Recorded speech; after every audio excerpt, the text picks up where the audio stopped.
In today's video, we're going over a Combi boiler that we put in.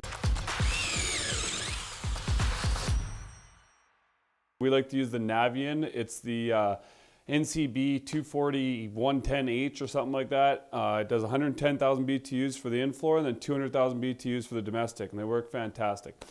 So first thing, a lot of times, a lot of guys will use the Navien has a pre-built header that will pretty much just do this exact same thing. You got your primary loop here, and then it comes in with the closely spaced tees. We just like to build it ourselves. It looks a little cleaner and it's a fraction of the cost. So I came down and I like to use 4-inch space, 4-inch centers. The codes, there's different measurements. You can, I don't know the exact numbers off the top of my head right now, but on average we like to use 4-inch space coming into a close space tee. There's the built-in system pump to circulate your water for your primary loop, and then your secondary loop. We used a Grundfos 1558 here. So we came down with a supply. I came over with a air separator, and then off the air separator I like to put my expansion tank and my system feeder. We personally like to use the DMF 150, the Axioms, that has a nice little digital pressure gauge and everything on here, and you can set it. It works pretty good. We've never really had any issues with these, and they're nice and small and compact. So then coming down, again, we come off the supply here. We came down and we've been using ProPress because it saves on the soldering. It's just so much quicker and cleaner. You know, it is a little bit more expensive, but we've been using it for a long time now and it works great. So we like to use these Calefactio pump flanges. They actually come with a little hose bib adapter where you can fill or drain with this. So if you close this off, you can isolate and whatnot.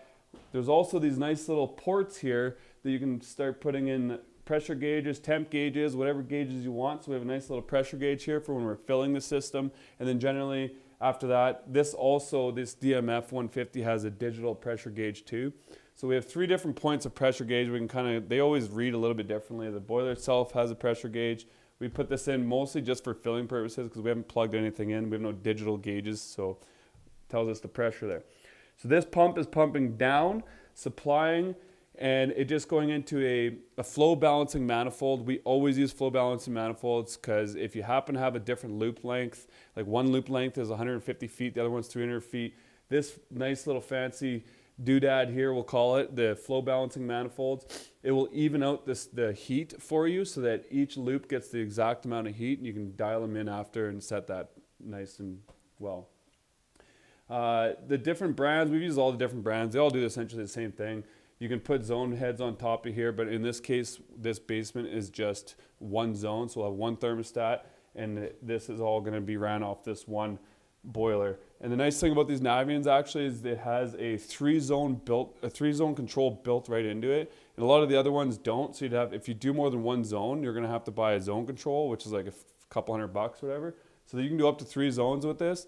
And in most cases, a Combi, you're not really doing more than 3 zones usually. You might do a basement and then maybe like a main floor at best, but works really good for that. So you can do 3 pumps and 3 zones all in one.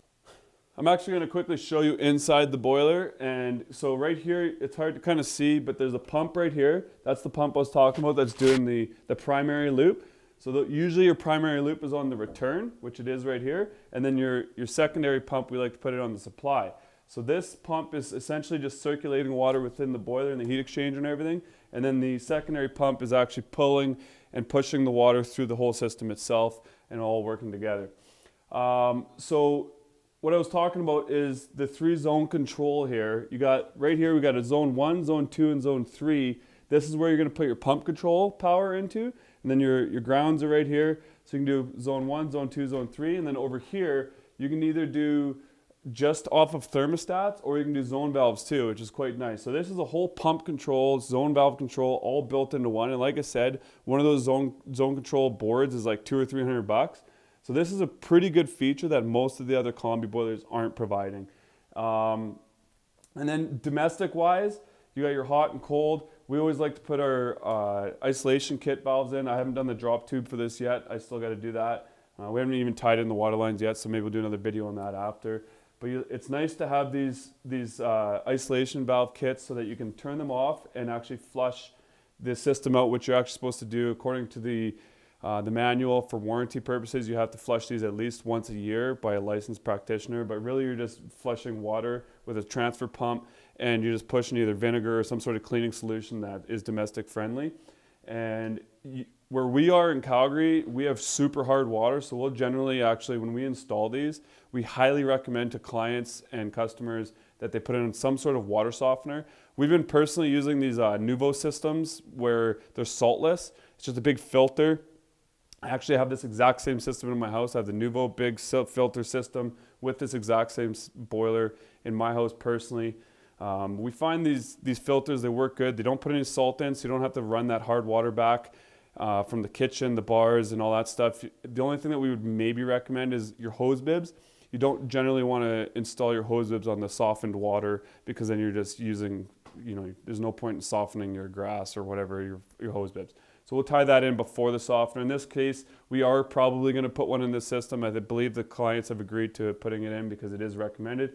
It just makes the system last longer, because if there's lots of calcium, it'll build up in all those tiny tubes within here. And Navien and any Combi, any of these tanklesses, you have to actually do these flush systems at least once a year, and you got to provide that for warranty purposes. So don't forget.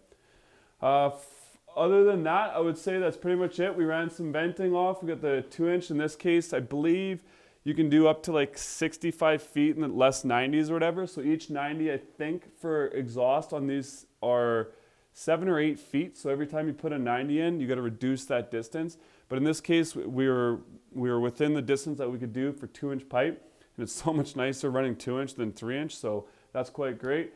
And that just ran straight outside. We got the gas line here. We're going to be tying this in after. We can't tie it in yet because we still got to air test this for inspection purposes. But afterwards, we'll just put a 1 by 3/4 inch T here, and then just tie over with a union, and then a drip pocket cap for that. And then what I like to do now is I put, if you can see up there, for my safety relief valve, I like to put a 3/4 by 1/2 by 3/4 brass T, and then I like to put an air vent up there because air will always build up inside of here. Like this separator works great for the system itself, but to get the air out of the boiler and the heat exchanger inside here, it's nice to have that manual air vent up there for that. And we always wire our own boilers, so we haven't done the thermostat yet, but we'll run the thermostat back to here to wherever the client wants to put the thermostat. And that's, you usually use a 3-wire, because then you can do the common off of here and power your thermostat from the boiler itself. So I highly recommend running at least 3 wires to your thermostat. And then we always run a 110, so the BX, a 14-2 wire, we like to run right into here. We like to use these nice 90s, make everything look nice and clean, 90-90. And the biggest reason I like to use these Grundfos pumps is it's all plug and play. I'm not going to open it up, but you essentially have little button ports, and you just push them in rather than using a bunch of morettes and trying to like squeeze everything into this tight little area. And we've never had any issues with Grundfos, so we like to use them. All right, so when we're filling the system, you always want to make sure you have filling points on return and supply. The beauty part about also these flow balancing manifolds is they have filling points and isolations. So what I did here in this scenario, super simple. I just turned off my return, and I fill through the supply. So I fill through the supply. I generally will have a bucket filled with my glycol, and I got my transfer pump sitting right here, and I'm sucking the water out of the bucket, and I'm pumping it into the supply.